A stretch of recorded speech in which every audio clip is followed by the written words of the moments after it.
Hello, this is Catherine Dubberly, the Answer Lady. I'm a big fan of Kiss Looms. I greatly enjoy mine, and I am cooperating with Kelly at Kiss Looms to make you a playlist of all the basic techniques that you might ever want to know on all of the looms. So welcome and enjoy. Let's do the easiest of all bind-offs. This one is mostly used for hats, also stuffed animals, sometimes closing little bags for sachets. All we're going to do is thread a yarn tail onto a yarn needle, or if you have one of these, it's called a double-eye needle, but it's not shaped the same. Some people call it a double-eye bodkin. That'll work too. And we're going to pick up the stitches one after the other onto the yarn. I usually manage to pick up 2 or 3 and then have to move my hand and pull the yarn in a little.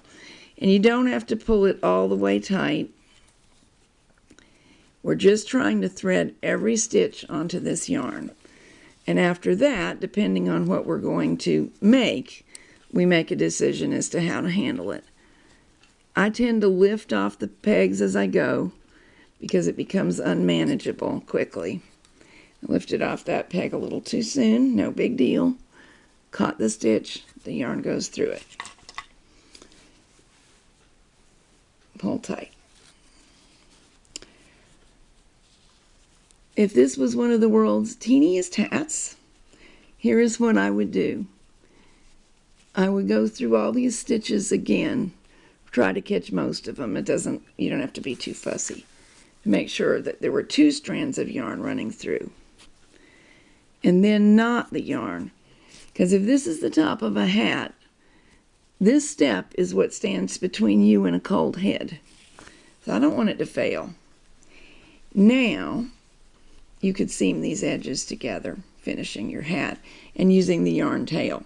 So when I'm doing the drawstring bind off for a hat, I plan it so that I have enough of a yarn tail to do that with. Then at the bottom of the seam, your initial tail and the final tail will both get woven in, which is a whole separate subject. But there you go, the drawstring bind off. I should tell you before I go, this is also called the gathered bind off. No difference, just a different word.